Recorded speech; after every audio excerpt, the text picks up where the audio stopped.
ये drum paint करता है, लेकिन इसकी किल्ली छूट जाती है और ये सभी चीजों को पेंट करने लगता है।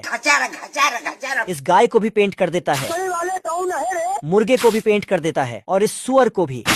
लाठी चलता लाठी। फिर इस बिल्ली का भी पेंट हो जाता है, जिसका पीछा एक कुत्ता कर रहा था, और कुत्ते का भी चमत्कार हो जाता है। ओहो, सरपंच जी तो चल दिए। बाल बाल बच गया रे देवा। बिल्ली गिलहरा की तरह दिखने लगता है। तभी एक गिलहरा डांस करते आ रहा था और वो मेंढक को डांस दिखा के बोलता है, यार मैं इतना सुंदर क्यों हूँ? लेकिन मेंढक इसकी गंदी बदबू से तो पागल ही हो जाता है। बैगन। साला इसकी बदबू इतनी खतरनाक थी कि सारे फूल दम तोड़ देता है और इस मक्खी की भी राम नाम सत्य हो जाता है। तभी इसकी नजर बिल्ली पे जाती है और ये उसे पटाने जाता है, लेकिन बिल्ली भी इसकी खतरनाक बदबू सूंघ के भागती है। चलो 1 2 3 भागो। मगर हरामी गिलहरा ऊपर ही खड़ा था। क्या रे भिकमंगिया, क्या देख रहा है?